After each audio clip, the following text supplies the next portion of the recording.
Hemos tenido la suerte de poder contar para esta ocasión con dos invitados de lujo. Por un lado, el embajador de España, Éric Martel, marqués de San Fernando, con 40 años de experiencia en la carrera diplomática, con más de 40, con varios años de estancia a la vista del Peñón de Gibraltar, encargado por el Ministerio de Asuntos Exteriores de España del cometido concreto de ese problema enquistado en la historia de España, que por tanto lo conoce muy de cerca y que además a lo largo del resto de sus destinos ha tenido ocasión de tener intervenciones relacionadas con este tema, y que una vez que ha dejado el ejercicio activo de la diplomacia como funcionario, pues ha trabajado sobre el tema, ha reunido pues documentación de toda la vida sobre ese asunto, lo ha estudiado, ha reflexionado sobre él y como consecuencia pues ha sacado un libro, Gibraltar, la hora de la verdad, misión al pie del peñón. Y ahí reúne pues un libro concienzudo, sistemático y además con un tono personal, pues todas esas experiencias. Él considera, por lo que dice, que eso es casi su destino vital, o ha sido hasta ahora. Ahora ya parece que se desprende un poco de esa parte amplísima de su vida, pero nos deja este libro importante, del cual pues un resumen mínimo servirá para la presentación que viene a continuación. Y hemos contado a la vez con la suerte de que el profesor Carlos Pesado Palmieri, académico en Argentina, profesor de historia muy cualificado y dedicado a la historia de la política exterior argentina y por tanto gran conocedor del tema que nos ocupa, del tema de las Malvinas, ese fenómeno en cierto modo paralelo y por supuesto con sus connotaciones específicas, y además con el factor sangrante. Por eso los argentinos hoy día pues tienen una sensibilización mayor que la que tenemos nosotros sobre Gibraltar por la confrontación bélica reciente, en una época en la que ya parecía que aquello era insólito. Recuerdo cuando iba la Armada, y recordaréis todos, la Armada británica a 14.000 kilómetros de distancia, ¿no?, para entrar en unas actividades bélicas. En España, en cambio, cuando se planteaba, por ejemplo, algo tan próximo como el Ceuta y Melilla, pues parecía inverosímil que se llegara a una lucha armada en ese terreno. Bien, el profesor nos ilustrará sobre ese tema y veremos efectivamente cómo es un tema muy vivo para los argentinos. Personalmente, en mi época, el tema de Gibraltar pues formaba parte de nuestra educación casi, era un tema, no digo cotidiano, pero un tema próximo, ¿no? Yo cuando empecé en el periodismo, una de las primeras cosas que hice por encargo fue una entrevista a un diplomático español que había ganado el premio titulado así, Gibraltar Español. Era Gonzalo Fernández de la Mora, que compartía su profesión diplomática con la periodística. También en aquel momento él era editorialista del diario ABC, se había convocado a aquel premio y lo había ganado él, el premio Gibraltar Español. Ahora el ministro reciente, García Margallo, ha dado ese grito otra vez de Gibraltar Español, pero no se ve una actividad suficiente por parte del Ministerio de Asuntos Exteriores en relación con el asunto. Yo creo que no forma parte de mi cometido hoy entrar a abordar cada uno de estos temas. Suficientes elementos y sobrados conocimientos tienen de ellos los ponentes. Simplemente se me ocurre pues tocar un tema que no sé si guarda, ellos dirán si puede guardar alguna relación o una relación muy lejana, pero es un tema de cesión también que no acababa en el tiempo y que, sin embargo, se consiguió de un problema colonial americano recuperarlo. Me refiero concretamente que en los años 70 estuvo en España el general Omar Torrijos y durante su visita a España se acercó a ver físicamente el peñón de Gibraltar, porque eso parece que, bueno, es un mito, ¿no? La columna, una de las columnas de Hércules, como la superstición de los monos también, es decir, está rodeado de una cierta mitificación el tema de Gibraltar y de aspectos anecdóticos. Bueno, pues él, preocupado por las hipotecas coloniales, él tenía el canal y la zona del canal en Panamá y quiso acercarse al peñón de Gibraltar y además invitar al grupo de periodistas de los cuales yo formé parte para que fuéramos correspondencia aquello a Panamá y conociéramos el fenómeno de la zona del canal.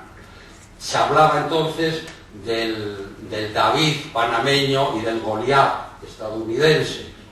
Bueno, pues consiguió Torrijos que se revertiera el canal a Panamá. No lo pudo ver porque un fatídico accidente de aviación en 1981, accidente nunca bien explicado parece ser, y sobre el cual hay sospechas diversas, acabó con su vida, pero en el umbral del año 2000, efectivamente, el canal de Panamá volvió a pasar a manos panameñas, y no sé si eso, por lo menos lo que indica es que los problemas no tienen por qué ser eternos, los problemas pueden tener soluciones, y no sé si nuestros ponentes ven alguna solución, supongo que sí, o están hundidos en el pesimismo. El embajador Eric Martel creo que debe tener ahora la palabra para iniciar el tema por su parte. Yo primero pido mis disculpas al profesor porque cada vez que voy en un taxi me dice, es usted argentino, ¿verdad? Digo, bueno, no, aquí italiano, soy canario. Y a lo mejor el profesor lo va más a confundir con canario y un argentino, por lo cual sería una gran honra para mí, ¿no? Esto para mí también es un poco como una cita ciega, un blind date, porque el tipo de público que tengo, pues tendré que ir analizando a ver dónde encuentro su interés, puesto que hay corresponsales extranjeros y algunos que no lo son, ¿no? El tema de Gibraltar, evidentemente, por muchas razones, para mí casi fue un destino, fue de los destinos profesionales más cotizados en la carrera, algunos por razones tan poco ideales como que es el único puesto en nuestra carrera que se ejerce en España, pero se cobra en el extranjero. Entonces yo vivía en Sotogrande, que no era un sitio de martirio, pero cobraban tanto, y eso hace que el puesto sea muy interesante, pero sobre todo es porque nos ocupamos del problema de política exterior más antiguo de España. Y yo tuve la suerte enorme de vivirlo durante 5 años, tragándome aquella roca de 500 metros, y todos los días de camino a mi oficina. Dicho eso, yo voy a prescindir de cómo los ingleses llegaron a Gibraltar. Y casi voy a empezar ya por temas más recientes, en la confianza de que la pregunta después llenará los vacíos, los hiatos que puede obtener, ¿no? Yo me remonto al año 69, 68 concretamente, en la que hay una resolución entre las muchas de las Naciones Unidas, de la Asamblea General, en que se le dice a Inglaterra que devuelva Gibraltar a España antes de octubre del año 69, respetando, teniendo en cuenta la palabra los intereses de la población. O sea que esto es claro como el agua, ese es el derecho internacional, ese es el tema internacional. ¿Qué pasa? Los ingleses, años antes, año 40, se comprometieron con los americanos y con los rusos por razones totalmente distintas a descolonizar. Entonces, después de la ayuda que le habían prestado a los americanos, pues no tuvieron otro de ellos, tanto ellos como los franceses, que eran las grandes potencias imperiales en aquel momento, en comprometerse a la descolonización. Entonces se inventó una cosa que se llamaba el Comité de los 24 para la descolonización y una cuarta comisión, y entonces los ingleses dijeron, fantástico, yo voy a darle la independencia a Gibraltar.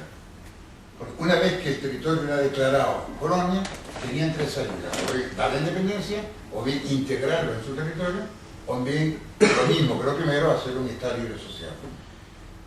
¿Qué ocurrió? España no está aquí, nosotros lo hacemos independientes, pero a nuestra manera, y aquí pasa que gloria, nos quedamos para toda la vida ahí, pero mira por dónde, que el tema se retrasa. Entonces España, cuando se plantea el tema en los años 60, ya estaba ahí. Y España dijo, ¡hey, quieto parado!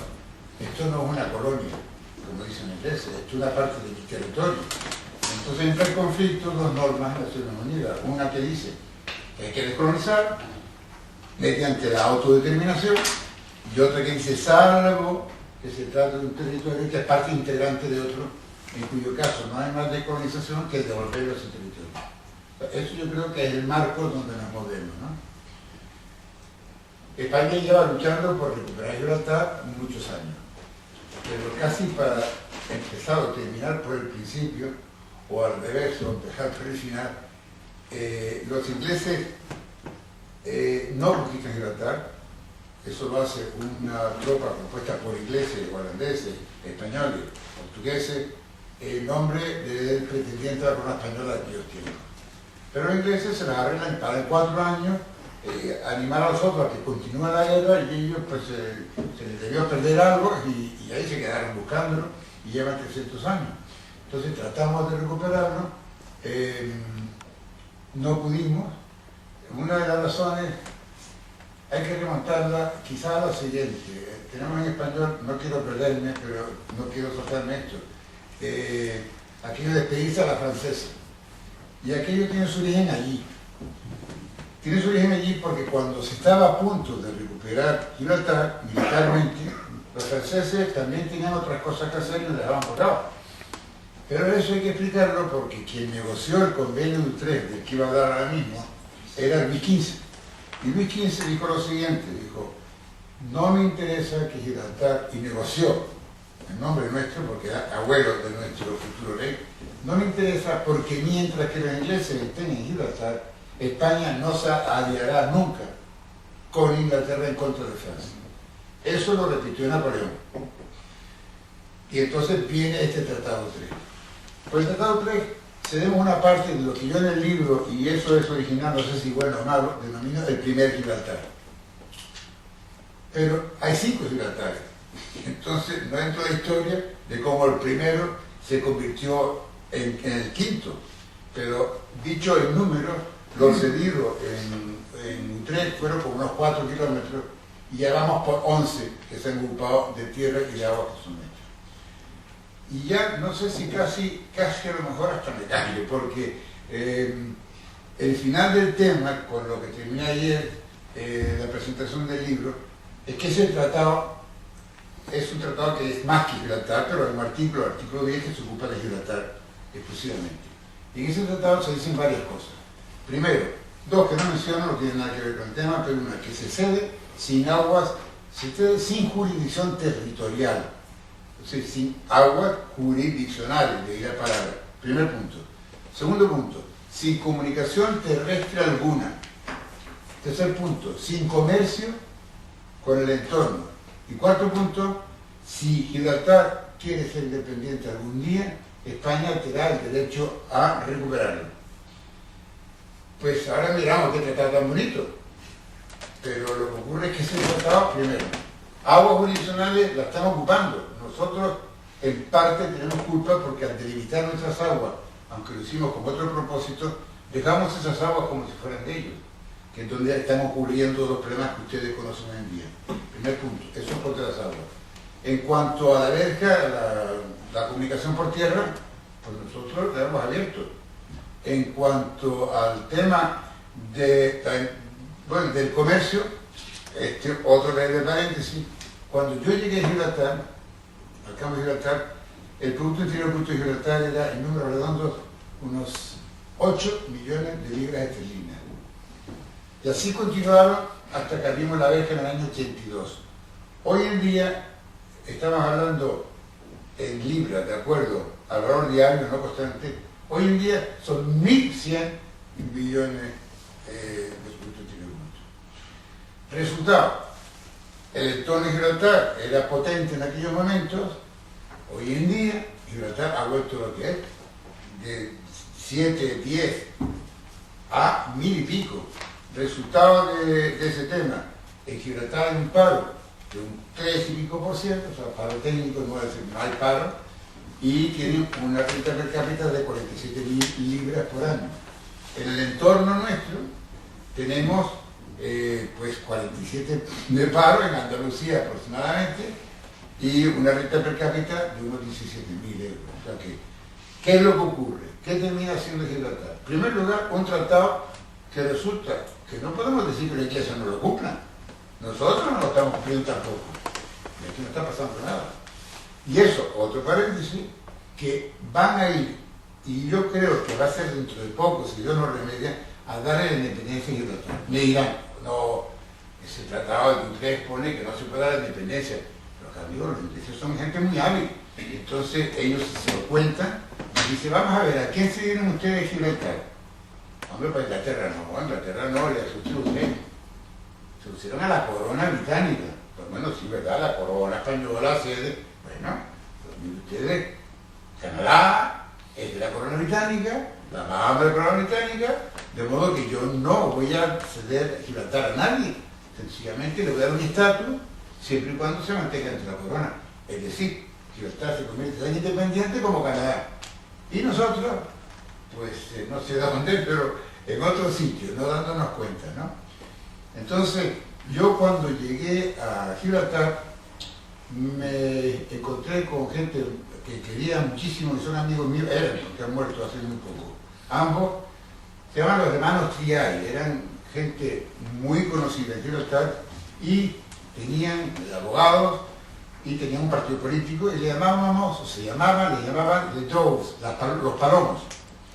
Y ellos tenían la pretensión de que cuando España hizo una oferta de negociar con los gibraltareños su propio futuro, querían conocer directamente de España qué es lo que ofrecíamos, no la versión inglesa.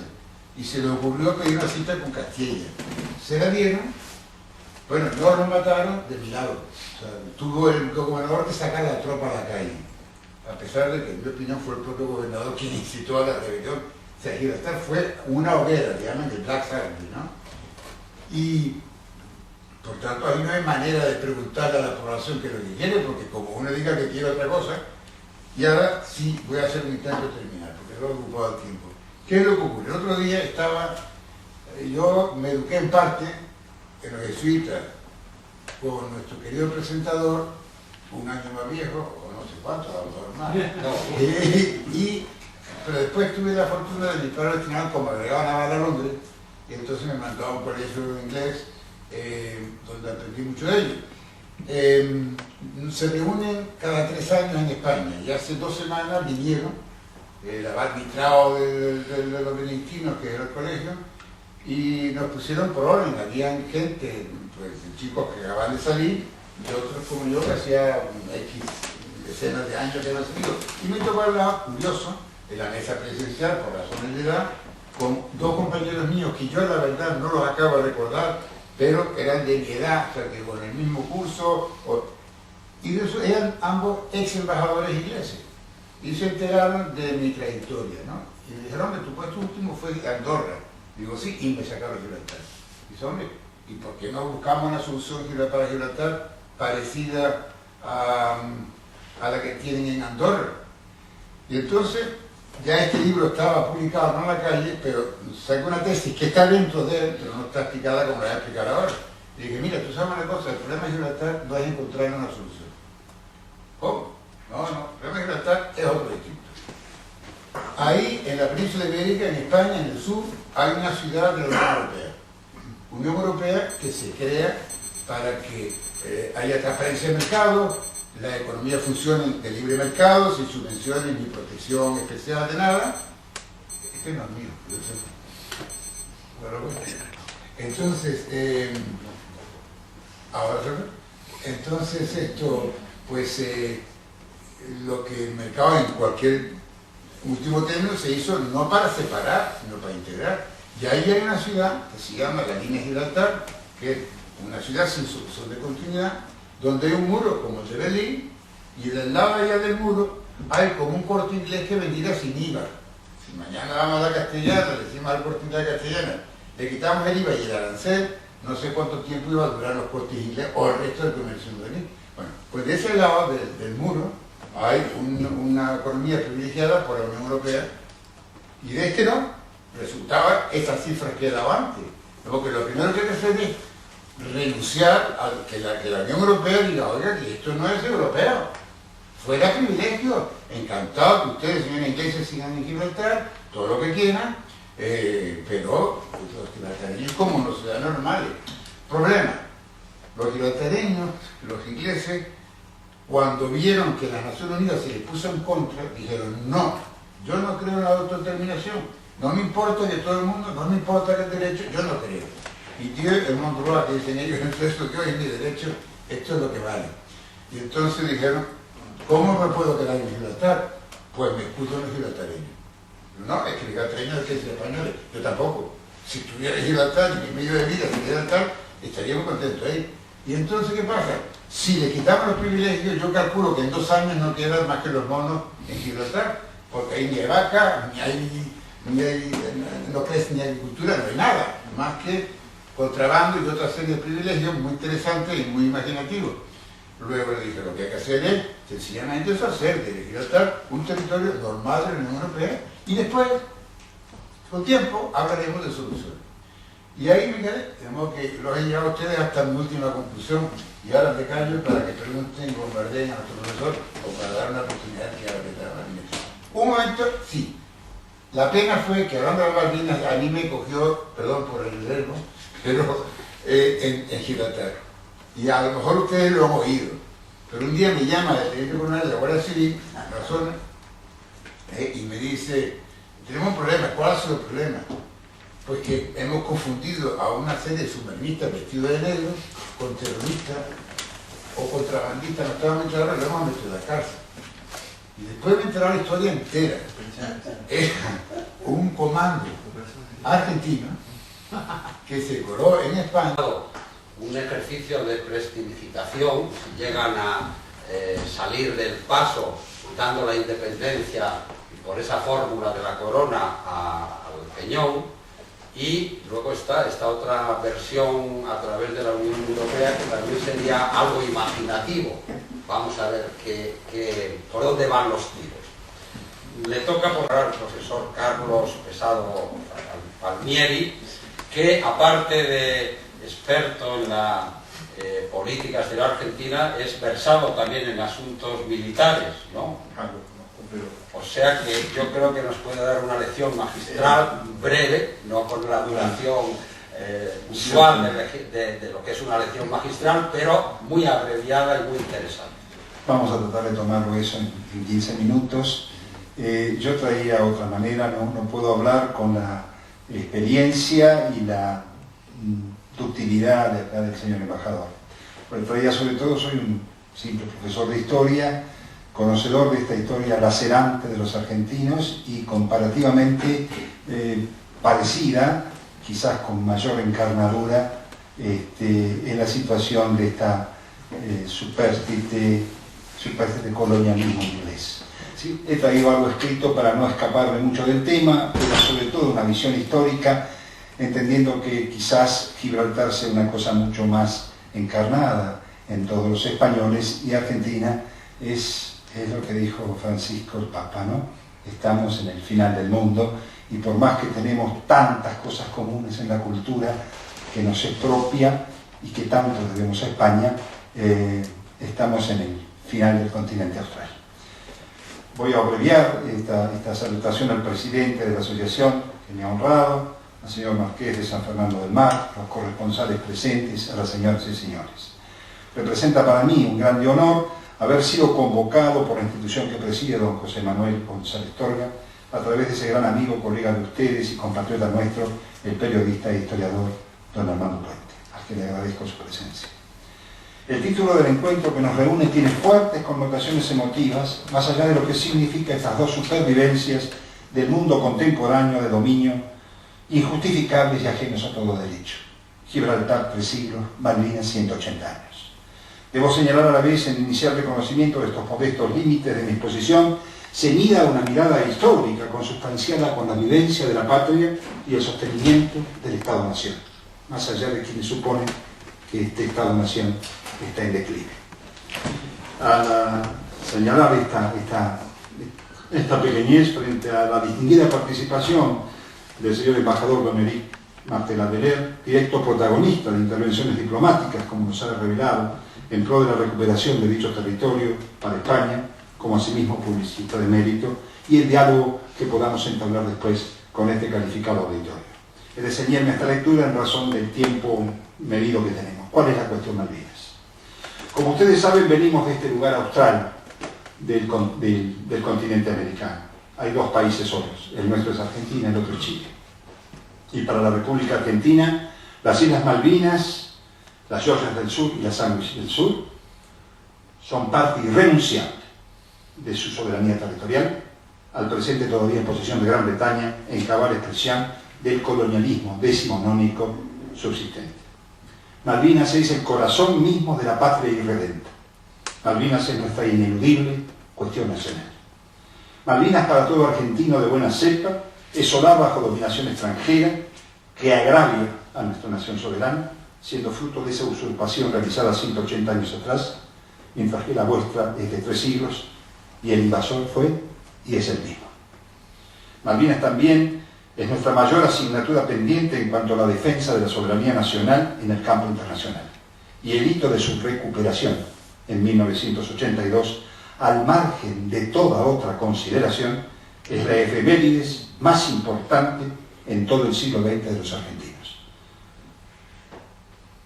Valiendo citar aquí nuestro poema nacional, el Martín Fierro de José Hernández, cuando afirma que, y sepan cuantos escuchan de mis penas el relato, que ni peleo ni mato sino por necesidad, y que a tanta adversidad solo me arroja el maltrato.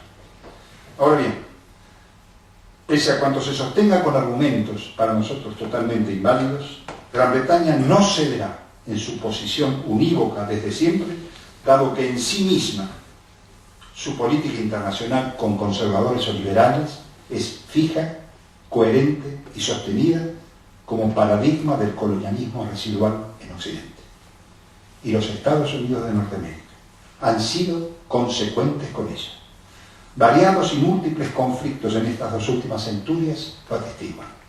Desde la doctrina Monroe, solo practicada para su uso interno y denunciada entre tantos otros por intelectuales como Carlos Pereira, el mexicano, Rubén Darío, el nicaragüense, y los argentinos Carlos Ibarguren y Julio Irazusta, hasta su alianza indisoluble con el Reino Unido en la guerra de 1982, pese al Tratado de Río de Janeiro de 1945. ¿En qué consiste la obstinación inglesa? La negación inglesa a todo reconocimiento de la soberanía argentina aconteció y aún ocurre pese a haber puesto todo en práctica en nuestro país en el siglo y medio inicial, luego del despojo efectuado en 1833. Se efectuaron reclamaciones diplomáticas permanentes con todos los gobiernos. Practicamos una anglofilia económica y financiera manifiesta desde que Gran Bretaña reconociera nuestra independencia en 1825 por más de un siglo.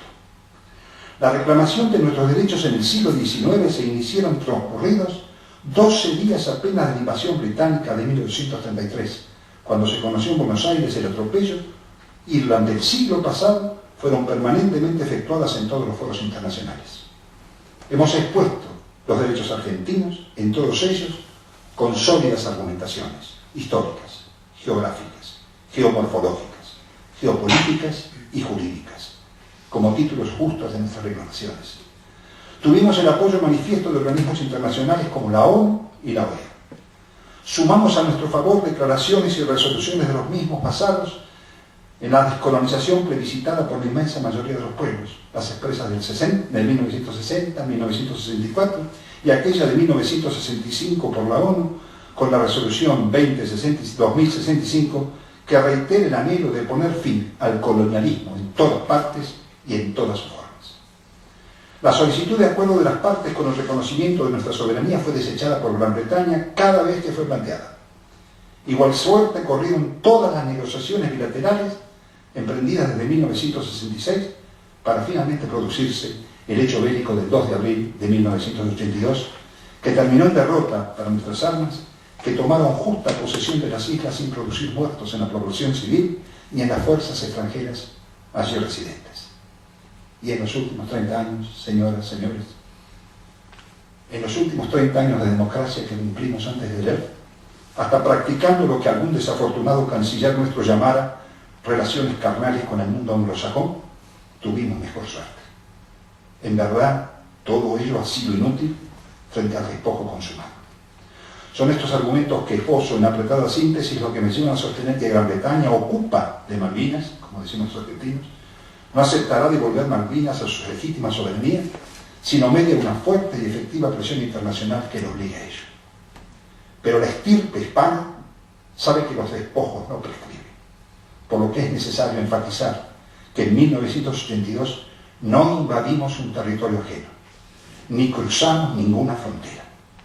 Nos limitamos a recuperar lo que nos pertenecía distante menos de 470 kilómetros de la Patagonia Argentina, de quienes la poseían ilegítimamente desde una metrópoli lejana a más de 12.000 kilómetros de distancia. Así fue como reconquistamos lo propio. Vaya que en España la palabra reconquista tiene sonoridades históricas bien hondas, quebrando un nudo colonial sesquicentenario inglés que era, y hoy sigue siéndolo, uno de los últimos vestigios del colonialismo en América. Podría dar, pero temo, no llegará tiempo, una geografía y una historia de Malvinas para aquellos que no tengan una idea exacta de lo que es ese archipiélago. Trataré de reducirlo al mínimo. El archipiélago de Malvinas se halla dentro de la plataforma continental argentina y está compuesto por más de 50 islas y 200 islotes. Las dos islas mayores son la Gran Malvina o Malvina Occidental de 4.377 kilómetros cuadrados. Allí fundaron Puerto Edmond los ingleses en 1765 y al año siguiente se asentaron en una pequeña isla cercana situada al noroeste, la Trinidad o la Cruzada, de apenas 131 kilómetros cuadrados, que ellos llamaron Sanders, permaneciendo solo 8 años en total. No hubo más ingleses en las Malvinas hasta después de producido el despojo de 1833. La otra isla grande, separada de la anterior por el estrecho de San Carlos, es la isla Soledad, la de mayor extensión, 6.353 kilómetros cuadrados, y en ella fue donde se asentaron franceses, españoles y argentinos desde 1764 hasta 1833. Allí se encuentra el principal número de habitantes, donde fundó Bougainville en 1764 el puerto San Luis, y que al reconocer Francia la soberanía española y ser indemnizado el marino de Saint-Malo, de donde proviene el nombre final del archipiélago, pasará a llamarse Puerto Soledad, quedando bajo indiscutido dominio hispano hasta 1811, ejerciendo su gobernación 19 marinos y un capitán de infantería sucesivamente durante todo ese periodo que abarcó 44 años. Será luego de 1833 Puerto Stanley, al que hemos llamado nosotros Puerto Argentino, con las islas recuperadas en 1982. Cierro este punto con un epítome de la cuestión en torno a la caracterización del dominio colonial inglés de las Malvinas. Yo no traigo soluciones, no soy diplomático, no pertenezco al gobierno argentino y vivo en este momento la tremenda tensión de tener una patria que está casi en su caos social. Pero soy un historiador y la ignominia de este despojo me sigue lacerando. Cierro este epítome de la cuestión en torno a la caracterización del dominio colonial inglés de las Malvinas, que en breves líneas efectuara en 1982 el reconocido historiador argentino Pedro Santos Martínez, querido amigo mío, cuyo deceso ocurrido el 12 de enero del 2010 aún lloramos. La ocupación británica de las Malvinas fue ilícita, por ser violatoria de los tratados vigentes desde 1604, los de Madrid de 1667 y 1670, los de Utrecht comentados por el señor embajador de 1713, de Madrid de 1715 y de 1758, de Aquisgrán de 1748, de París en 1763, de Versalles de 1783 y de San Lorenzo de 1790. Fue clandestina, pues se la mantuvo oculta hasta que los expulsó el gobernador Bucareli por orden del rey de España. Fue tardía, porque se habían establecido ante los franceses quienes la entregaron a los españoles. Fue protestada y contestada por España, que le opuso primero resistencia y luego reserva explícita por intermedio del embajador Macerán en el acuerdo de 1771. fue parcial, reduciéndose a Puerto Egmont por el breve lapso de 1767 a 1774, mientras que España poseía y controlaba siempre Puerto Soledad y todo el resto del archipiélago, y fue precaria porque la abandonaron en 1774. Consecuentemente, en 1833 fue la violenta invasión y usurpación de un trozo de territorio argentino cometido contra todas las prescripciones del derecho internacional. Podemos explicitar los temas del descubrimiento, pero los voy a obviar. Desde Vespucio, Esteban Gómez, en la expedición de Magallanes, Barbosa, la flota de Cofre de Loaiza, Simón de Alcazaba en 1534, los primeros mapas, la primera cartografía de Reines de 1522, siendo las únicas islas conocidas que figuraban en el extremo sur del Océano Atlántico, más las doctrinas vigentes en el derecho internacional. ¿Qué sobra internacional, no de Ambrosio, sino de Francisco de Vitoria, el de los justos títulos por los cuales España viene a estar en América? Y esas doctrinas internacionales estaban en las bulas de intercátedra y estaban en el Tratado de Tordesillas de 1494, acontecimientos todos ellos que otorgan títulos más que suficientes a España. Demostraban también los diferentes nombres que tuvieron las Malvinas: San Antonio, Isla Sansón, Islas de los Patos en los mapas del siglo XVI, Sebaldinas por el avistaje de Sebastián de Webb en 1600, hasta llegar recién en 1690, y tenemos que competir con ese nombre, a las Islas Falkland, que es simplemente un avistaje inglés de John Strong. Demostrar asimismo esa variación de nombres nos permite también recordar la presencia francesa en 1774, nominando definitivamente el archipiélago como Malvinas, la inglesa un año después, como comenté, permaneciendo solo 8 años en ella, en Puerto Egmont, y el reconocimiento permanente de la soberanía española, asentamiento, colonización y gobierno militar desde entonces en Puerto Soledad y por casi medio siglo. Nuestra independencia y el ultimo possidetis juris. Voy a tratar en 5 minutos terminar esto. Ha sintetizado mi hijo, licenciado en la disciplina y magíster en Historia del Mundo Hispánico, en un trabajo de principios de este siglo, los caracteres de la efectiva posesión de las islas por parte de la Argentina durante el proceso independentista en aplicación sin solución de continuidad del ultimo possidetis juris. Yo sé que es un principio que algunos europeos no aceptan, pero en toda América, toda la distribución política, toda la configuración del mapa político americano, de los hispanoamericanos, es en función de este derecho. Poseerás lo que poseían. ¿Quiénes? Los españoles, ustedes. Declarada la independencia argentina el 9 de julio de 1816, el antiguo virreinato del Río de la Plata se convierte en Provincias Unidas.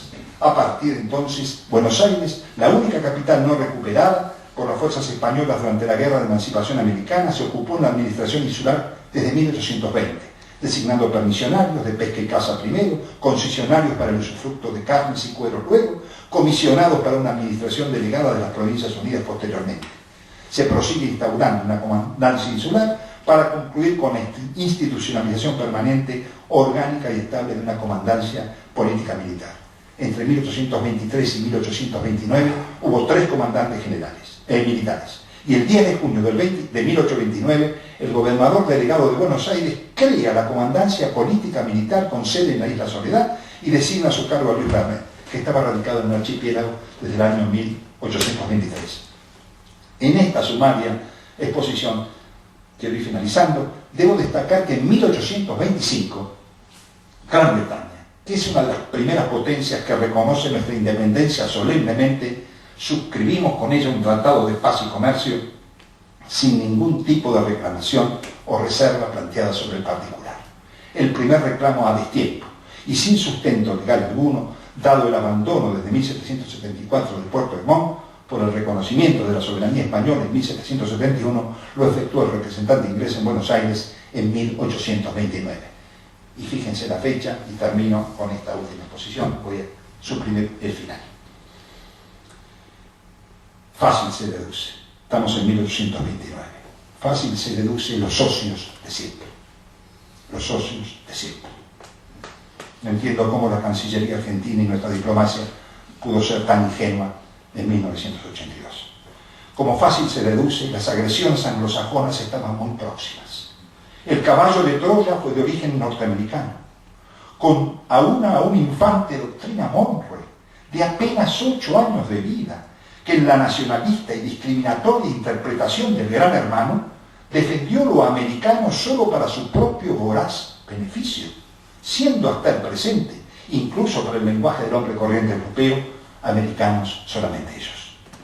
Capturadas 3 embarcaciones de esa bandera por pescar ilegalmente, su cónsul en Buenos Aires, su primo nombre, auspicia la agresión de 1831, que fue cruelísima, con su informe al capitán de la corbeta Lexington, Silas Duncan, calificado por nuestro historiador Muñoz Aspiri de vaquero villano con catalejo, por sus excesos de violencia, cuando tomó Puerto Soledad destruyendo la colonia vernácula con brutal ensañamiento y zarpando el 31 de diciembre de ese año con destino a Montevideo, donde desembarcó 6 prisioneros argentinos, dejando detrás de sí desolación y ruinas. 1831. Pese a nuestros reclamos, jamás Washington se hizo eco alguno.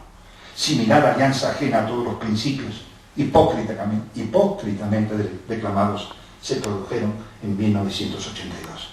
Regresó a nuestro país en septiembre de 1832 con nuevo comandante civil y militar, asesinado por un amotinamiento. No eran lugares fáciles de vivir. En diciembre de ese mismo año, la goleta Sarandí de la Confederación Argentina, con un capitán a su frente de nombre olvidable, indigno de un Blas de Lezo, de un Santiago de Liniers o de un Guillermo Brown, ese irlandés que es nuestro máximo héroe naval, sin presentar combate ni resistencia alguna, recibió nuestro pabellón arriado por los ingleses de la fragata Clio al mando del capitán Oslo. Concluyó así nuestra presencia criolla en las Islas Malvinas, salvo los postreros actos de resistencia de un grupo de habitantes de las islas a la llegada del primer gobernador inglés en enero de 1834, comandados por el gaucho Rivero, personaje que la moderna historiografía revisionista reivindica, rebelión que fue sofocada siendo luego expulsados los hispano-argentinos de todo el territorio malvinense, comenzando entonces a llegar pobladores ingleses. Recuerdo por último 2 importantes datos, suprimo las palabras finales y la acción de la Cancillería nuestra en estos 2 últimos años. Recuerdo entonces, para vuestro conocimiento, que Puerto Soledad había sido poblado sucesivamente por franceses, españoles y argentinos, pero nunca se asentaron ingleses, quienes solo habitaron temporalmente. Lo digo todo esto por si se discute después el tema de la autodeterminación, que es el nuevo cuento que en el caso nuestro intentan usar los británicos. Pero nunca se asentaron ingleses, quienes solo habitaron temporalmente Puerto Montt en la otra isla. No hay nativos ingleses hasta la segunda mitad de la 4ª década del siglo XIX. Y en último lugar, que debe ser analizado la sugestiva omisión de todo reclamo inglés sin sentirse agraviada a Londres por el acto norteamericano de 1831, cometido en territorio sobre el cual decía revestir soberanía. La figura del caballo de Troya, amigos, que hay representado tiene a mi juicio suficiente sostén o no ejemplificado. Voy a dejar aquí por razones de tiempo. Muchas gracias. Escuchado el verbo documentado y vehemente del profesor Sado Palmieri, académico de historia en Argentina, creo que llega el turno de preguntas que podemos abrir ya en cuanto alguien esté dispuesto a formular la primera cuestión. Tienen ustedes la palabra. Buenas noches. Perdón. A continuación, el coronel. El foco de la autodeterminación incluye realmente el paraguas, ¿no?, de la Commonwealth para dominar esos territorios con una trampa, ¿no? Pero los chinos, que son muy listos, consiguieron realmente que la Dama de Hierro les devolviera Hong Kong. Hong Kong, ahora, claro, los británicos ahora dicen, no, es que Hong Kong solamente era un arrendamiento por 100 años, cosa que no es cierto, porque una parte era arrendada, pero otra parte fue ocupada ilegalmente. Entonces, ¿cómo España ni siquiera, por ejemplo, en el momento de la entrada de España en la OTAN, que parece que Estados Unidos apoyó en ese momento la reclamación española sobre Gibraltar para que presionó a los ingleses, tengo entendido, para que cedieran Gibraltar a España, o por lo menos para que se le diera un estatus parecido al de la base de Rota? Eso llega en el 82, se abre la verja a cambio de nada y adiós. La pregunta va solo dirigida Va al dirigida a los embajador en el ¿Por tema qué Gibraltar, los o es chinos- aplicable también. a los dos, ¿por qué los chinos han conseguido algo que nosotros? Yo se lo voy a explicar en un segundo con una anécdota, ¿no? Que no es anécdota. El embajador de España en Londres, que estaba ayer en la presentación, pero no repito el nombre para que no digas que lo ha acusado, pero estaba ayer ahí, me contó que le había dicho Carrington en muchos asuntos exteriores cuando tocó el mismo tema. Dijo, hombre, si España fuera China, Gibraltar sería español. La respuesta expresa marca. La segunda, efectivamente, Hong Kong es un cuento que se trae. Con Franco decían que no podían devolver Gibraltar a España porque cobran a entregar Gibraltar a una dictadura. Porque miren ustedes, Hong Kong, si China es una dictadura, que venga alguien y lo diga, ¿no? Eso primero. Segundo, efectivamente, había una parte cedida por un tratado desigual, como el de Utrecht, y había otra parte que era arrendada. La diferencia a favor nuestro, y que sin esa parte arrendada, Hong Kong difícilmente era sostenible. La diferencia es que en el caso de Hong Kong, la parte arrendada era arrendada, y aquí la parte equivalente es ocupada, que es turismo. Y de modo que, si nos ponemos a jugar, pues mire, esto está ocupado, devuelvo usted, y Gibraltar se termina, porque sin el aeropuerto y el istmo no puede subsistir. Creo que le he contestado al punto. Yo voy a dar una referencia por mi mirada, tal vez envejecida y gris, de quienes están en el omega de su vida. Matusalén no podemos ser. Y uno lleva este dolor argentino. Yo iba a hacer algunos comentarios. Nosotros tenemos un amigo, una familia amiga, en Banfield, el capitán de aeronáutica, un héroe de la Fuerza Aérea Argentina. La Fuerza Aérea Argentina fue una fuerza que se destacó mundialmente en la guerra de 1982. Lleva el mismo nombre del señor embajador, Héctor Martel.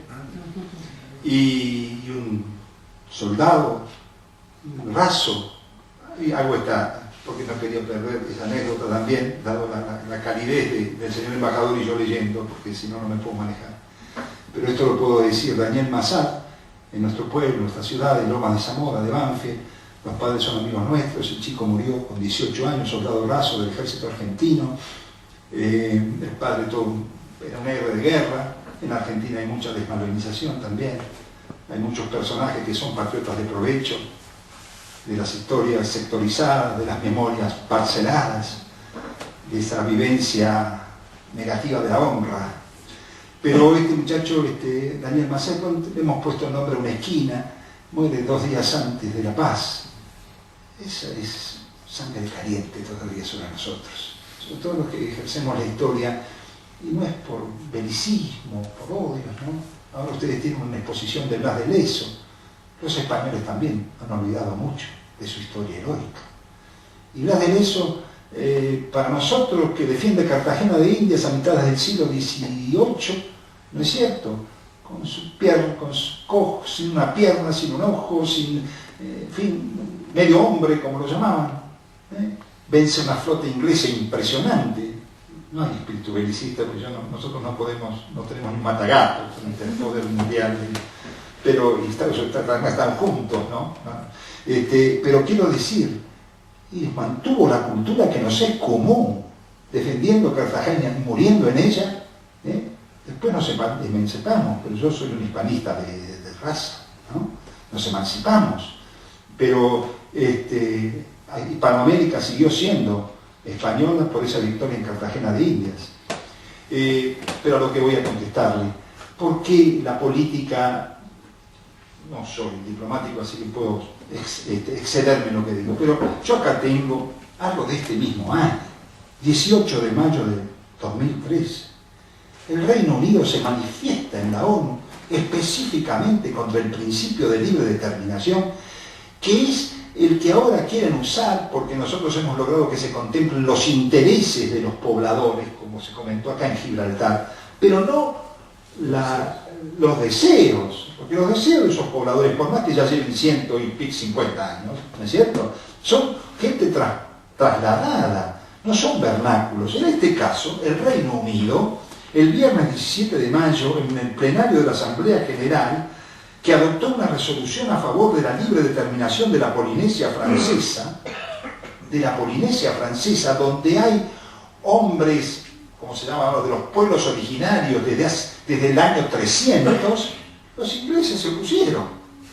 Lo exigimos en la cuestión Malvinas, votó todo el mundo, y la Polinesia Francesa, que tiene polinesios autóctonos desde el año 300, fue objeto de ambiciones colonialistas. En 1889 Francia establece un protectorado sobre las islas, y señor embajador, en 1946 cambia el estatus territorial exacto como el que tienen ahora los kelpers, que son empezados a considerar ciudadanos en las Malvinas, como territorio francés de ultramar. Bueno, el 18 de mayo del 2013, la posición del Reino Unido rechazó el texto adoptado, una vez más, lo que demuestra el doble estándar británico respecto del derecho a la libre determinación de los pueblos, al disociarse de una resolución a favor del derecho de la libre determinación de los pueblos de la Polinesia. ¿Qué podemos esperar? ¿Cómo podemos jugar con esta ambivalencia, con esta dicotomía, con esta falsedad nominalista? Son todos Guillermo de Ockham. Acá se dice una cosa, pero no se cree, no se practica. Entonces, no sé, tiene que ser una fuerte presencia internacional la que pueda, sobre todo en el estado de casi indefensión que los argentinos hemos quedado desde el punto de vista de todo tipo de nosotros ya tenemos policía, mejor dicho, no tenemos ni policía, ahora tenemos levantadas, así que no sé qué tenemos, ¿no? Tenemos la defensa, dentro de poco vamos a estar como los vaqueros del lejano oeste, ¿no? Defendiendo nuestras propiedades. Pero este es el derecho inalienable de una población británica, que tiene además, tengo registrado acá, una serie de enclaves geopolíticos, ni siquiera geopolíticos, de negación directamente, como es el caso de Chagos y otros pueblos africanos. Quiero señalar también que en este año 2013 los 54 estados africanos se han unido en la tercera cumbre de América y África en defensa de nuestra posición en Malvinas. Son expresiones, creo que con el tiempo quizás esto cambie. ¿Vale? Entonces nosotros nos agarramos al derecho internacional. El derecho internacional para los americanos es el derecho del poder. Quien tiene poder tiene derecho, punto. Ahí tiene Nuremberg. Ustedes, como yo tengo poder, está mi justicia. Entonces, no nos damos cuenta que por ahí no vamos a ninguna parte. Decía el conde de Gondomar, embajador de Felipe III, los ingleses solamente tienen un lenguaje que es de la fuerza. No estoy hablando de la militar necesariamente, ahí tenemos conceptos como el soft power y el medium power, hay muchas formas de ejercer la fuerza. Y no nos vamos a entender nunca, porque nosotros nos agarramos a nuestros principios y a nuestras ideas, a nuestros ideales, y ellos no tienen más que sus intereses permanentes. Entonces, a lo que quiero decir, vamos a Diego García, que el profesor lo ha mencionado. Un día dicen Diego García, colonia inglesa, los americanos les interesa como base, que es la razón posiblemente por la que las Malvinas y Gibraltar sean todavía ingleses. ¿Qué pasó? ¿Hubo autodeterminación? Sí, claro, fuera todos los habitantes, los echaron y los desplegaron por el mundo. Y ahí se acabó el problema. O sea, si ellos quieren autodeterminación es cuando tienen una población previamente comprada que se va a autodeterminar y va a ocurrir algo, no ocurrirá, pero como se enrota mañana, hacemos una autodeterminación entre los soldados americanos que hay ahí, claro, que van a votar, que debería priorizar. Don Diego Camacho, que es militar, coronel y es escritor, quería intervenir. Bueno, buenas tardes. Muy agradecido por sus magníficas intervenciones que me han ilustrado mucho. Yo creo que han puesto el acento en el problema. Se ha visto que tanto en el caso de las Malvinas como Gibraltar, en ambos casos, digamos, el derecho internacional apoya a las naciones despojadas y que la fuerza apoya a la nación ocupante. Entonces, yo querría matizar que en el hemisferio occidental, en América, los ingleses, después de la guerra de la independencia con los Estados Unidos, triunfan en el ámbito cultural, es decir, de generar un mundo anglosajón. Es decir, los Estados Unidos se independizan de Gran Bretaña, pero a partir de ese momento, digamos, se trata de poner en América en oposición lo que significa todos esos intereses anglosajones, todos esos principios de comercio y liberalismo y tal, frente, digamos, al modelo que existía en la mayor parte de América, porque los mismos Estados Unidos, cuando se inicia la guerra de independencia norteamericana, 3/5 partes del actual Estados Unidos están bajo la corona española.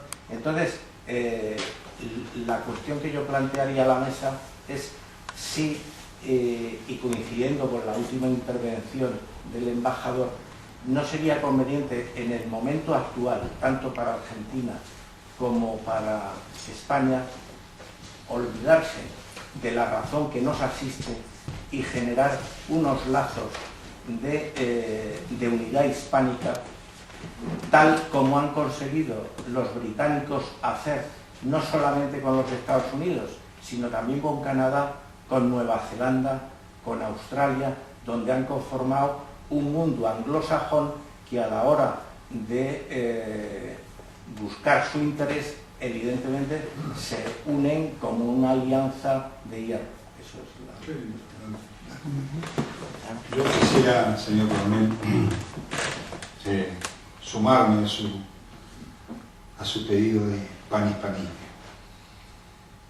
La realidad es quizás mucho más cruenta. Nosotros, en un régimen de excepción condenable, tuvimos esa actitud de recuperación de las Malvinas. Yo tengo un párrafo acá muy duro para mis nacionales también, porque más allá de eso, una memoria sectorizada, como quise decir en algún momento, no nos hace vivir a pleno esto que yo he señalado como la mayor efemérides. Esto no se comparte entre mis compatriotas en forma total. Priva otro tipo de consideraciones, porque priva muchas veces, más que el sentido histórico, las ideologías vigentes. América tiene algunos procesos de liberación con los que yo no comparto, tiene unos atavismos que a veces llaman la atención. Somos la suma de pueblos. Yo tenía un profesor de historia de España que me enseñaba que España era un país de paso, y yo me gané el 10 con mención especial porque le dije: ¿por qué, profesor Miguel Ángel Barrero, país de paso?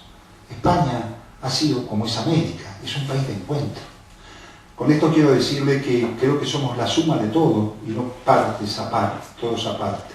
Sé que estoy también valorando el hecho de los pueblos precolombinos. Pero cuando se retrocede a atavismos originarios, imposibles de ser considerados en la historia, porque la historia es la suma. Nadie puede estudiar historia de Grecia quedándose con los aqueos. Soy un profesor muy viejo. Esto me originaría algunos estudiantes levantándose y yéndose de la clase, porque no saben. La suma quiere que sea más sincero. A nosotros nos duele todavía la neutralidad española de 1982. Para llevar a su tema, siempre he creído y siempre he escrito sobre la identidad hispanoamericana, la fe, la lengua, el modo de vida, la familia, la tierra también, porque somos hijos de la tierra, todo esto, la historicidad. Nosotros en nuestras currículas universitarias, tiempo A, enseñábamos historia de la Edad Media española, porque también era nuestra historia. Sino cómo puedo ser yo todavía vasallo frente a la realidad que nos mostró el embajador recién de los justos títulos de Victoria, y decir: señor Fernando V, su teoría vicarial de la posesión por la fuerza de América no es un justo título. Y por eso me siento hispanista. No soy español, soy argentino. Tengo nietos españoles, no era española, y un hijo que sigue siendo argentino. Pero quiero señalar esa identidad que usted reclama, ojalá no sea una utopía, y podamos realmente, luchando en un continente cultural que nos es propio, ¿no es cierto?, por esos tiempos que no los veo florecer en América. En América florece a mi juicio, en este momento, tiempos políticos de fragmentación. Clamamos por la América Unida y la clamamos con lenguaje por ahí de los victoriosos ejércitos indígenas dominantes de otras tribus, fueran aztecas, fueran incas. Tenemos una visión idílica y no esta visión histórica de la suma de todo. Y la suma de todo es la cultura hispanoamericana que está frente a este dominio anglosajón, digamos, más allá, supeditada a sus mandamases, nada más. No sé si el embajador Martel Aveler tiene también alguna aportación. Sí, nos unimos y nos unimos muy bien en Naciones Unidas, gracias a lo cual obtuvimos aquellas resoluciones, y eso fue fruto de una concordia. Pero devuelvo las mismas, es decir, la política exterior es poder, no es derecho. Lo digo como practicante de política exterior, quizás el profesor de Relaciones Internacionales diría que burrada están diciendo, llevo 45 años practicando. Pero aquí hay una cosa, nosotros lo vimos como nación, sin duda ninguna, del lado argentino, y más pensando en Gibraltar, o sea que esto no es duda ninguna. Como gobierno, pues, el gobierno se vio atado entre el corazón partido famoso de Sánchez. Por una parte, nuestro garbanzo estaba en Europa, el que pertenecemos, y nuestro corazón, o parte de él, estaría ahí primero. Y segundo, ahora debe crítica. Si ese incidente del que hablo, si los argentinos, lo digo a título totalmente personal e imaginativo, nos hubieran dicho, porque no nos ponemos de acuerdo, yo invado a la Argentina, pero déjeme usted el comando ese para que huele la flota inglesa por los aires. Y Gibraltar sería español y las Malvinas serían ingleses, porque los americanos, ante dos aliados, hubieran tenido que decir, yo prefiero Rota que Gibraltar, o prefiero la mitad argentina. Pero la guerra de las Malvinas no la iniciamos nosotros, no quiero con ellos no se ninguna, sino explicar como si nos hubiéramos coordinado, que es un defecto o una virtud que no tenemos, o tenemos a duras penas, pues quizá una tontería como ese comando hubiera resuelto la situación en un sentido totalmente opuesto. Al final la Guardia Civil salvó los monos de Gibraltar. Salvó el control de la Guardia Civil, porque a ver, todos dijimos, pero qué mala pata, porque no lo dejaron. Falta de información, seguramente. Porque a los guardias civiles no lo hubiera O gustado. sea, yo, canciller argentino, me olvido de la Guardia Civil y digo, español, ¿qué les parece esto? Nos hubiéramos muerto de miedo, posiblemente a nivel de ministerio, porque militares tenemos dignos del valor, los diplomáticos tenemos otra virtud, pero hubiéramos dicho, vamos a intentarlo, y el resultado hubiera sido totalmente distinto.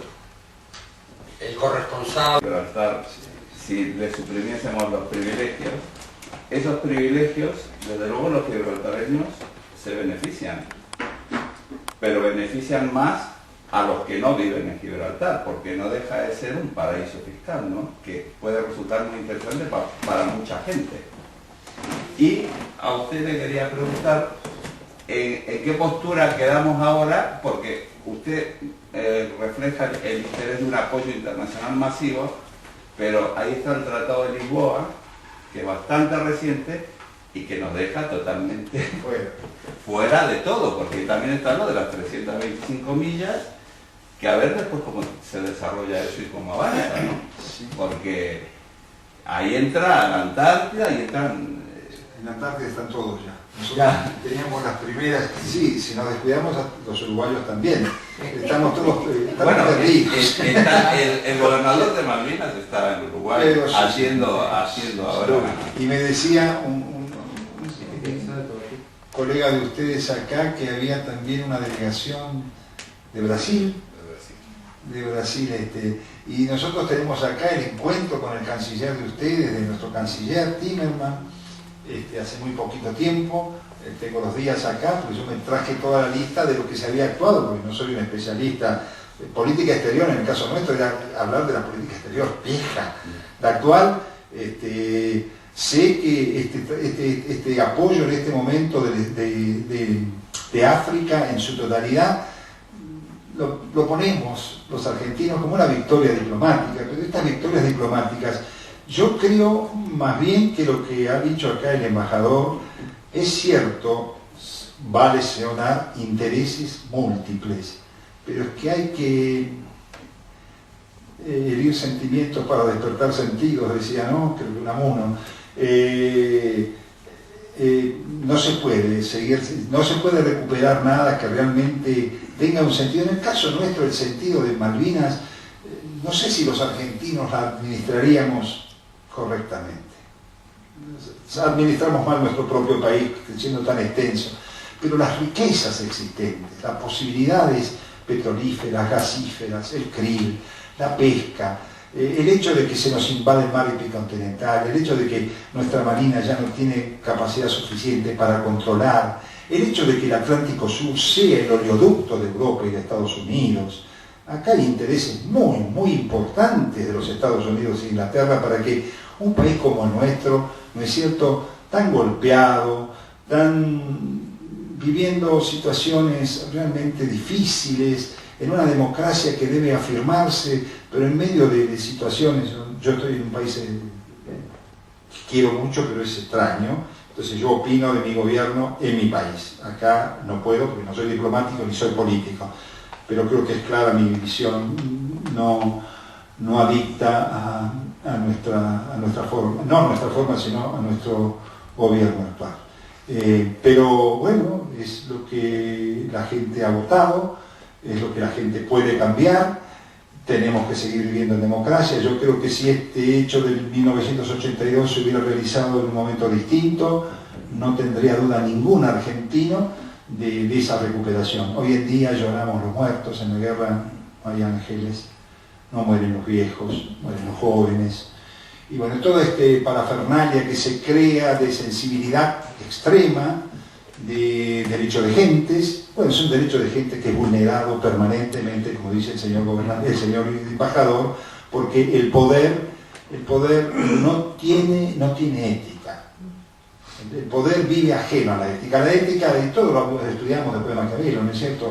La ética y la política se dividieron en la modernidad, y hoy estamos ya en la posmodernidad. Somos muy ingenuos los argentinos cuando pensamos en Estados Unidos como mediador. Se convirtió en un beligerante.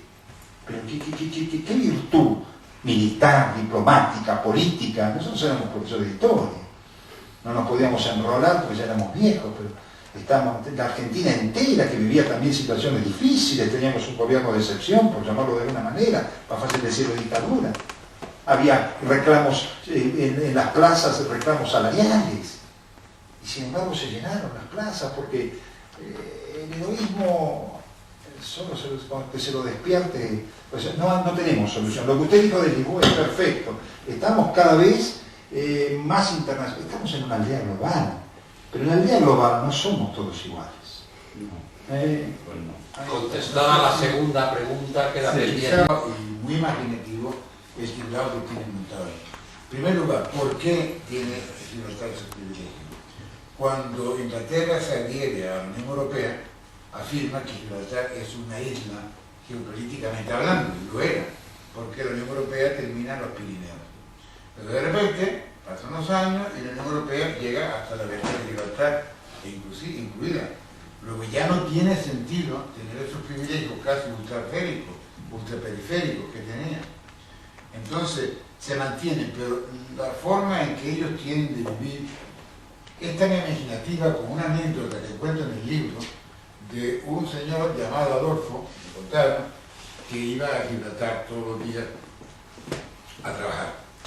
E iba en bicicleta, ya tenía un cierto nivel, pero en aquellos momentos no era fácil custodiar bicicleta. El primer día que viene con su bicicleta y con 2 sacos. Entonces el carabinero, que se llamaba entonces la Guardia Civil, le pregunta: ¿qué lleva usted en los sacos? Pues digo, llevo tierra y roca. ¿Pero cómo tierra y roca? Mire, yo soy muy patriota. Y hay 13.000 españoles aquí. Si todos hiciéramos como yo, poníamos roca, tal, dentro de unos años nos hubiéramos tenido que Gibraltar en España y los ingleses se quedan en el mar. Y así duró aquella historia 13 años. El carabinero nunca se fió de él.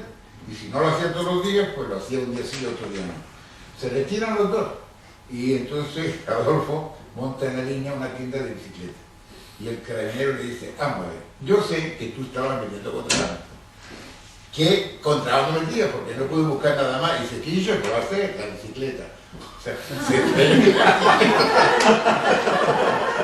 Será la bicicleta. cada día trae una.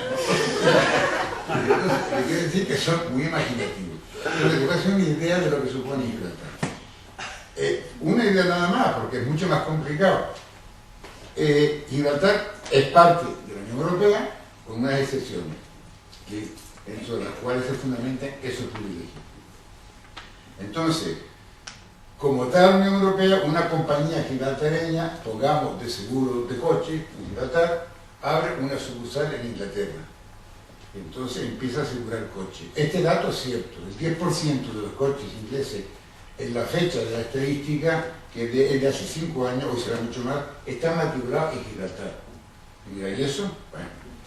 La Unión Europea tiene la regla siguiente, y es que las sucursales de compañía no pagan impuestos en el país de residencia, sino pagan impuestos en el país de la central.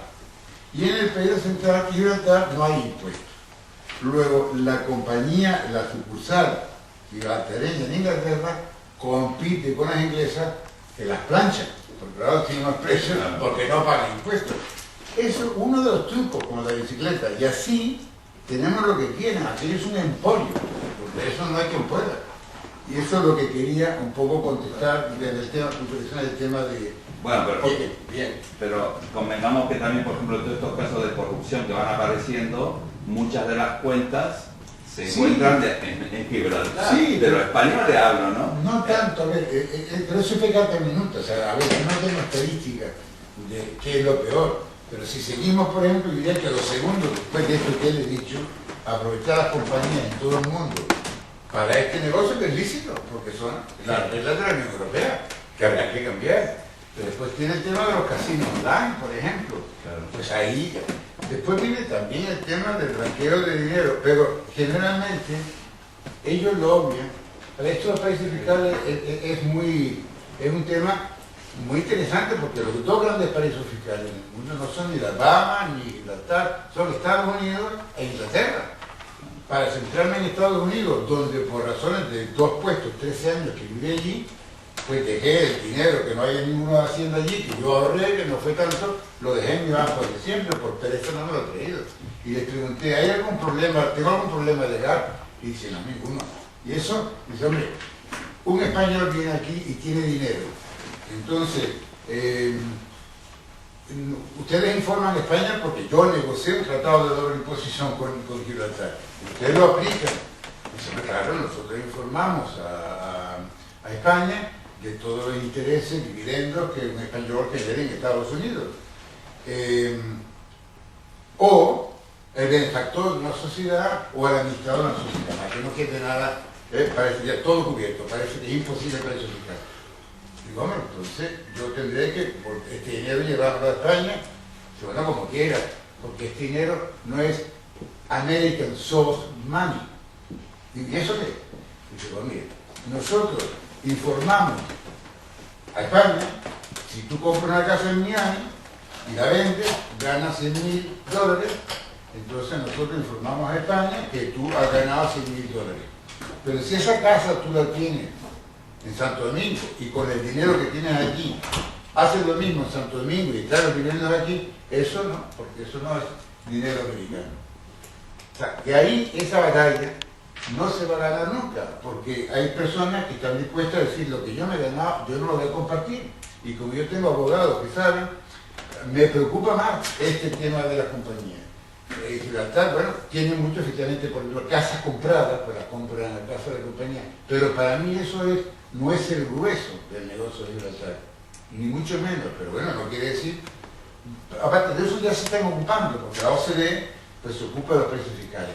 Pero del tema gordo de la compañía es donde nosotros en España no sé qué hacemos, que no tenemos en la Comisión de Bruselas alguien encargado de decir, vamos a empezar a quitar nuestros privilegios que atacan ya no solamente a la hacienda española, sino a la hacienda comunitaria. Porque ahora Gibraltar se ha convertido en una colonia, no en España, sino ya en la Unión Europea, de la cual participa Inglaterra. Pero hemos llegado a la situación formidable de que un país es colonizado por sus propias colonias. Esto no lo tiene la Malvinas, pero no, que somos únicos. Bien, la hora avanza inexorablemente. Buen puente. Tiene la palabra. Yo quería dirigirme al profesor, porque he aprendido mucho, escuchando al embajador, sobre un dato, la situación de Gibraltar, de la población gibraltareña, desde el punto de vista comparado con la española. Tenía una idea ya de eso, pero no me daba cuenta tan claramente la situación de cómo estaban los gibraltareños en la renta per cápita hace 40 años y cómo están ahora. Después de la apertura de la beca, cuidado, es Sí, importante. perdón. Sí. Por eso, como no me acordaba de la fecha, me gustaría que explicara una cosa el profesor, brevemente, no hace falta muchos datos. Es la situación en Malvinas, cuando nosotros recuperamos Malvinas, cuando el pueblo argentino recuperó Malvinas, y olvidémonos del gobierno y de sus errores tremendos y del juicio que eso merece. La reacción de eso fue el acontecimiento histórico, suscribo todo. Pero cuando nosotros recuperamos Malvinas, Malvinas era una población que tenía X habitantes y 40 millones de ovejas, y punto. Ahora me parece que en la economía de Malvinas las ovejas tienen mucho menos importancia que el petróleo, que la pesca, y si quiere usted hablar un poquito de la pesca, también puede usted decir algo más. Yo, de la pesca y de las compañías pesqueras. de las pesqueras. Y yo el dato que tengo es el dato. La actualización de Malvinas es un tema urticante porque evidentemente Gran Bretaña, que era hasta el 66, 67, era un foco de... Los kelpers eran kelpers realmente, había menos de 3.000 habitantes, han evolucionado de una manera han logrado con este tema de la posible autodeterminación, de poder independizarse, se han olvidado de todas las ayudas originales argentinas. Los argentinos antes del 82 habíamos dado una serie de posibilidades de viajes en avión, de socorro si se quiere, porque la verdad estaba demasiado lejos Gran Bretaña para atenderlos. Esto falló también, esto no sirvió para nada.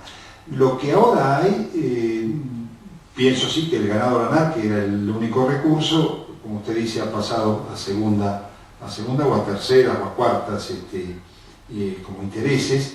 Lo que hay ahora es una profunda militarización de la zona. Esto es evidente.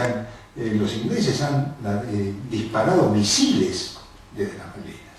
Misiles. Han militarizado toda la zona. Yo tengo acá los documentos que saqué concretamente de la Cancillería, o sea, es nuestra propaganda, si usted quiere, de todo lo que se ha efectuado, porque también hay reclamos en la Argentina de una Cancillería, bueno, desde los tiempos de este señor que no se dijo el pecado y no el pecador de las relaciones carnales, que tampoco nos vieron bien. Hay estas situaciones, todos saben que nuestro actual canciller tenía doble nacionalidad norteamericana, y tuvo que abandonarla para ser canciller, lo que no obsta para que esté ejerciendo las defensas de la soberanía argentina.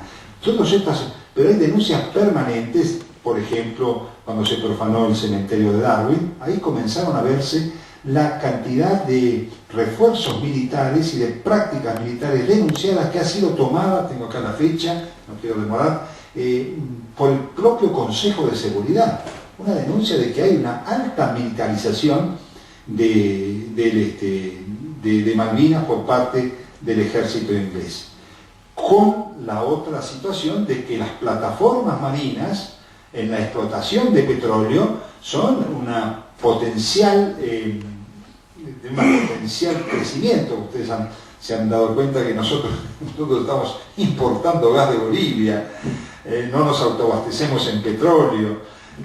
Brasil ha encontrado en la plataforma submarina, tiene una explotación estupenda, y toda la zona del mar epicontinental argentino, sobre todo esta zona del sur, es una reserva que hace absolutamente interesante ahora, más allá de lo que era geopolíticamente, que también tampoco lo pude describir, el interés de Malvinas. Malvinas es un contralor sobre el estrecho, sobre el pasaje de Drake. Drake es uno de los 8 grandes estrechos fundamentales del mundo, del globo terráqueo, y todos sabemos, a pesar de lo que se habló de Torrijos, yo creo que lo de Torrijos fue un asesinato, no tengo ninguna duda. Pero bueno, es una presunción. Pero lo cierto es que el Canal de Panamá tiene una vulnerabilidad con este estado casi de ebullición permanente de la América Latina, con sus movimientos de liberación, justos o no. Los amigos míos hablan a veces de una libanización, ¿no es cierto? Son otros panoramas y otros episodios, pero ciertamente ha cambiado la estructura económica de Malvinas, el interés y la preocupación de Gran Bretaña después del 82, y una base militar hoy de mucho poder. Yo no sé hasta dónde estos misiles pueden atentar, no conozco militarmente la dimensión de eso, no estoy informado, pero esto es así. Bien, tengo que solicitar ya la mano. Mi pregunta va centrada al embajador Martel, que conoce el tema de Gibraltar a la perfección, y mi pregunta es la siguiente. Hace 4 o 5 años vino aquí el señor Caruana, al cual la reina le ha hecho ser, hace unos días, ser Caruana, el gobernador principal de Gibraltar, y en el Hotel Rich, en un desayuno, nos dijo a los españoles que no nos hiciéramos ninguna ilusión de que en los próximos 300 años volveríamos a tener Gibraltar. Yo, en mis aproximaciones al tema de Gibraltar, creo que he descubierto, entre comillas, que Gran Bretaña emplea con España el sistema de aproximación indirecta, que consiste en tratar de ir al objetivo sin que se nombre el objetivo y engañando al posible contrincante creyendo que el objetivo va a ser otro. En España no se habla de Gibraltar durante todo el siglo XX, por ejemplo, porque dirige su objetivo y su maniobra a la cabeza del gobierno de España, que es a la corona, al rey Alfonso XIII, que logra casarlo, crío, con 19 años, con la sobrina del rey de Inglaterra. O sea que tenemos una reina inglesa durante todo ese siglo. Durante ese tiempo es que no se habla de Gibraltar, y se sigue sin hablar de Gibraltar, y se adormece a la población española haciéndole ver que no tiene ningún interés. Y tanto ayer en la presentación del libro del embajador como hasta ahora, pues no sé si alguien lo ha dicho, pero se preguntó, si alguien pregunta a cualquier persona en el metro, en un autobús o cualquier cosa, ¿a usted le interesa lo que está ocurriendo ahora en la relación entre España y Gibraltar?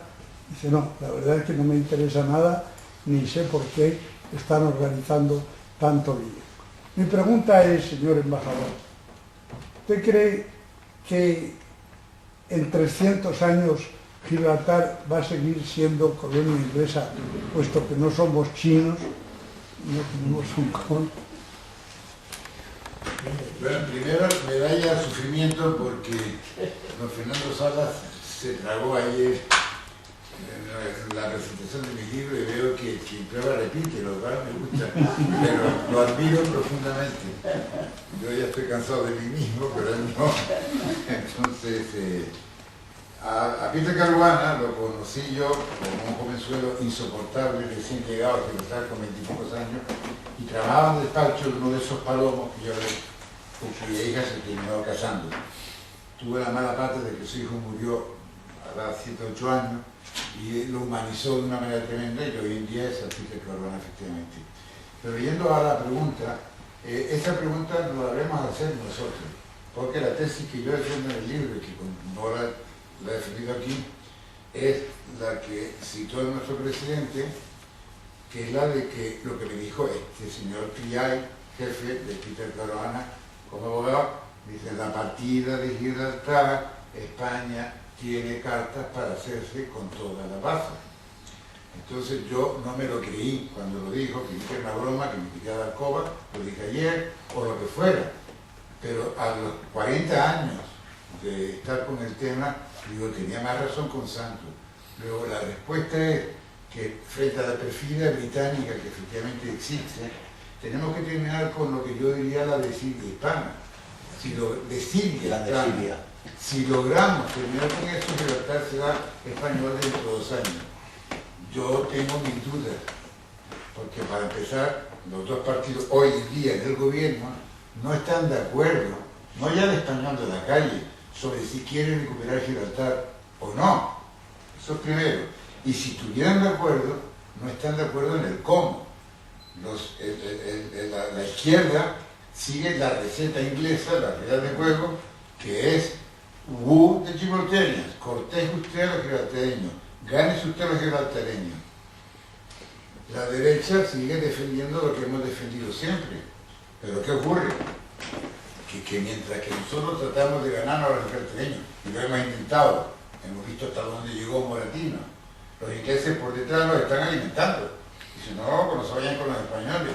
Pero si seguimos ese juego, Gibraltar no será español nunca. Eso lo tengo claro.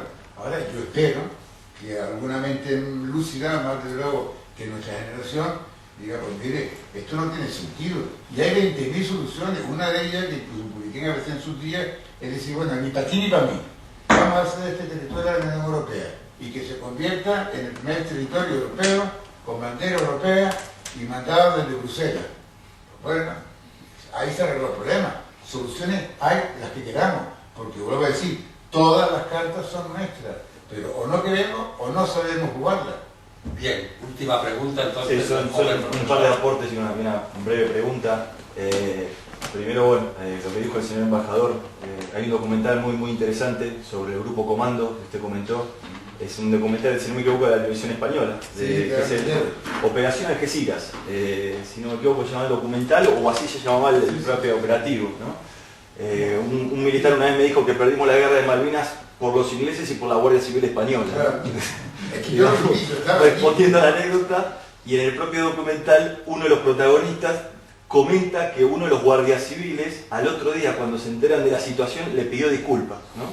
En esto también, un poco a raíz de lo que decía mi padre, que es verdad, ¿no? Nosotros a veces cuando hablamos de las alineaciones de los distintos estados en 1982, nos quedó un poquito el tema de España, pero también hay que matizar, ¿no? Quizá tendríamos que distinguir, una cosa es el Estado español y otra cosa es el pueblo español, ¿no? Lo que pero perdón un segundito, sí. Si ese guardia civil hubiera sabido que era un comando argentino, Lo deja pasar.